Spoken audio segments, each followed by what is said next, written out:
नमस्कार and welcome back. Modi ji ने CAA के साथ बहुत बड़ा पंगा और सीधा पंगा लिया है, क्योंकि मैं आपको कुछ चीजें याद दिलाऊंगा ताकि आपको समझ आए कि हुआ क्या है और ग्रेविटी ऑफ सिचुएशन कितनी ज्यादा बड़ी है। आपको याद है जब कंजरवाल जब जेल में कर दिया गया था, तब यूएसए, जर्मनी, इवन के यूनाइटेड नेशंस की तरफ से डिमांड्स आनी शुरू हो गई थी कि इस कंजरवाल को रिलीज करवा दिया जाए। ये तो गलत काम किया है, इसको अंदर कर कर। ये तभी हमें पता लग गया था कि कंजरवाल सीआईए का एक एसेट है। सेकेंडली, जो पन्नू खालिस्तानी है उसने ओपनली एडमिट किया था कि कंजरवाल को यूएसए जब ये गया था वहां पर, ये उनके घर में रहा, वहां से पैसे लिए और सपोर्ट मांगी गई पंजाब के इलेक्शंस के लिए। और कंजरवाल ने तब एक प्रॉमिस किया था खालिस्तानियों को कि जितने खालिस्तानी उग्रवादी जो जेलों में पड़े हैं पंजाब के अंदर, उन सबको रिलीज कर देगा। और इसके बदले में कंजरवाल को मिलियंस ऑफ डॉलर्स पन्नू ने दिए भी थे। अब पन्नू कौन है? वो भी सीआईए का ऑपरेटिव है, हमें मालूम है। यानी कि दो सीआईए के ऑपरेटिव दोनों इकट्ठे काम कर रहे थे कि भारत की गवर्नमेंट को नीचे लेके आना है। और कितने इंसिडेंट्स हैं जहां पे आपको पता लगता है कि कंजरवाल सीआईए का एजेंट रहा है।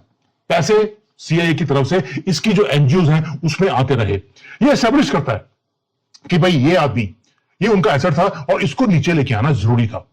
एक आखिरी चीज, 2 बार इस बंदे को बेल दिया गया हमारे बिके हुए जजेस की तरफ से। कब? जब कंजरवाल ने बेल मांगी भी नहीं, जज ने बोल दिया मुझे जो अच्छा लगा मैंने कर दिया। और आपको मालूम है कि जो हमारे जजेस हैं उनको रिटर्न में आती है इंस्ट्रक्शंस कि कौन सी जजमेंट देनी है। ऐसे नहीं है रात को 12 बजे जेल खुलती है और जिहादियों को बरी कर दिया जाता है।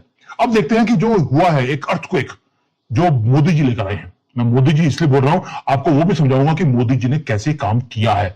ये इतनी छोटी बात नहीं है जितनी बता रहा हूं। आपको सिर्फ समझना चाहिए कि इतना बड़ा ये आदमी को नीचे लेके आना जरूरी क्यों था। और उसको नीचे लेके आने के लिए जो नाम है 7 लोगों के, जो बैक बेंचर्स नहीं थे, ये एब्सोल्यूट इनर सर्कल था आम आदमी पार्टी का। राघव चड्डा सेंटर है, जो कि एक अनडिस्प्यूटेड गोल्डन बॉय था आम आदमी पार्टी का, public face of the party. लेकिन ये बंदा कौन है? ये चार्टर्ड अकाउंटेंट है एंड ये जितना भी मनी ट्रेल है आम आदमी पार्टी का, कंजरवाल का, वो सारा के सारा इसके हाथों से निकल के जाता रहा है। यानी कि इसको पता है कि पैसा कहां से आया और पैसा कहां पर गया। अगर केजरीवाल का अगर आप केसेस देखें, उसके ऊपर केसेस कौन से हैं? मनी लॉन्ड्रिंग के और करप्शन के।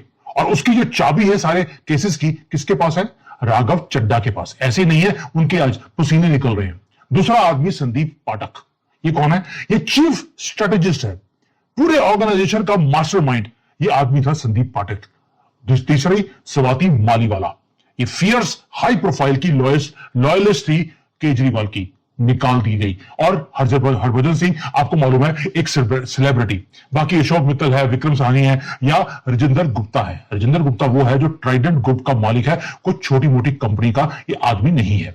अब प्रधानमंत्री मोदी इन्होंने क्या किया? एक मैसेज भेजा है जो अनडिनाइबल और चिलिंग मैसेज है स्ट्रेट टू सीआईए कि मुझे मालूम है आप कौन सी गेम खेल रहे हैं, मुझे आपकी चेस बोर्ड का भी मालूम है, और मैं टॉलरेट नहीं करूंगा कि तुम्हारे स्टूजेस मेरी धरती के ऊपर बैठकर वो गंद डाले। अब मोदी जी ने सिर्फ केजरीवाल को डिफीट नहीं किया है, जो कि एक पॉलिटिकल राइवल है, उन्होंने ओपनली डिक्लेयर कर दिया युद्ध एलिज्ड डीप स्टेट यानी कि सीआईए के साथ से। क्यों? क्योंकि सीआईए का 15 साल का एक ऑपरेशन था जो भारत में चलता रहा। मोदी जी ने उसे कंप्लीटली डिस्ट्रॉय कर दिया। अब किया कैसे है? एक मास्टर स्ट्रोक डिफेक्शन है राघव चड्डा की, जहां पे वो 6 और एमपीज को लेकर वो चला गया बीजेपी के अंदर। यानी कि जो पूरा का पूरा आम आदमी पार्टी का जो दिल है उसे ही छीनकर बाहर निकाल दिया। साथ में एक और उन्होंने प्रूव कर दिया कि जितना मर्जी तुम्हें इंटरनेशनल डिप्लोमेटिक शील्ड हो, तुम्हारे लिए न्यूयॉर्क टाइम्स और जर्मनी के जो न्यूज़पेपर्स हैं, इवन की मंत्री तुम्हारी फेवर करते हो, लेकिन तुम अगर हमारे कंट्री को ब्रेकअप करने की कोशिश करोगे, कंजरवाल और तुम्हारे ऐसे बाकी के लोग छक्के, इनको नाम छक्के होना चाहिए, इनको हम बर्दाश्त नहीं करेंगे। तुम हमें ब्रेक करने लगे थे, हम तुम्हें ब्रेक करेंगे। अब जो फॉरेन हैंडलर्स हैं कंप्लीटली रेड फेस हैं आज की डेट में, क्योंकि उन्हें समझ आ गया कि जो मैग्नीट्यूड है इस डिसीजन का वो कितना बड़ा है। ये ग्रेटेस्ट जियोपॉलिटिकल टेक डाउन है दोस्तों 21st सेंचुरी का। और इसके लिए आपको रिवाइंड करना पड़ेगा ताकि आपको पता लगे कि इनविजिबल वॉर सीआईए ने कंजरवाल के थ्रू शुरू करवाया कैसे। इस बंदे की पूरी कुंडली अगर मैं खोलने लगूं तो ये घंटों लग जाएंगे। मैं आपको 10-15 मिनट में सबको समझाऊंगा कि हुआ क्या था। आप देखिए, सीआईए ने स्पेंड किया मनी एक परफेक्ट पॉलिटिकल वेपन को क्रिएट करने के लिए। भारत में 15 साल से ये काम चल रहा है। पूरे रिसोर्सेज को डाला गया इस बंदे के पीछे। एक आउटरीच को मैन्युफैक्चर किया। करप्शन है, करप्शन है, करप्शन था भी, लेकिन उसको एक हवा दी गई, आग की तरह उसको कन्वर्ट किया गया। एक पूरी एंटायर गवर्नमेंट को डिस्टेबलाइज करने के लिए उन्होंने हैंड पिक किया केजरीवाल को। और आपको मालूम है कि बहुत सालों से ये जो इंडियन पॉलिटिकल लैंडस्केप है, इसके अंदर सीआईए एंटर करने की वो कोशिश कर भी रहा था। मैं आपसे 3 क्वेश्चन पूछता हूं कि कोई पॉलिटिकल पार्टी जिसके पास पैसे नहीं है, कुछ नहीं है, वो क्या नेशनल पार्टी बन सकती है कुछ सालों में?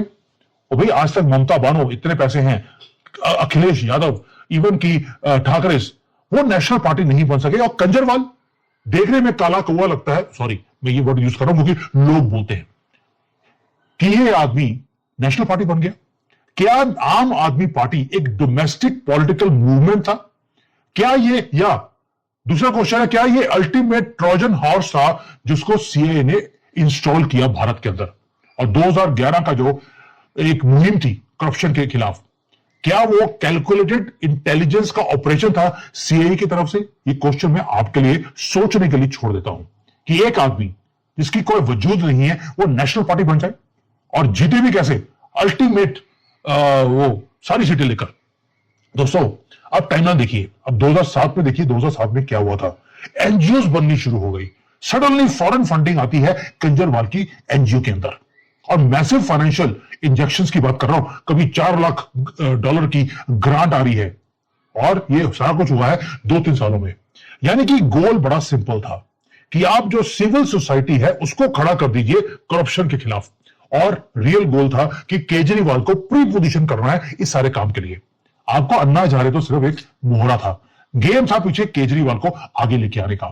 थ्योरी वही है जो सीआईए हमेशा करता है। कोल्ड वॉर में यही काम होता रहा सीआईए की तरफ से। फॉरेन मनी भेजो हिस्टोरिकली इनटू ये वाला एजेंसीज के थ्रू भारत के अंदर या किसी भी कंट्री के अंदर, और उसके बाद कोई भी वहां पर मुद्दा ले लीजिए, स्कैम हो गया, ये हो गया, वो हो गया, उसके बाद आप पूरे कंट्री का जो पॉलिटिकल सीन है उसको ब्रेक ओपन कर दीजिए। और जब ब्रेक ओपन हो जाएगा, इसी को कलर रेवोल्यूशन बोला जाता है। उसके बाद आप डालते हैं एक अपने आदमी को बीच में, एक बीज बो दिया, और उसके बाद जो पब्लिक आउटरेज है, एंगर है, वो पानी का काम करती है और ये बीज पौधा बन जाता है। परफेक्ट एक प्लान ऑफ सीआईए। एक एंटी एस्टेब्लिशमेंट आदमी को आप क्रिएट करते हैं थाउजेंड्स ऑफ माइल्स दूर बैठकर अमेरिका में।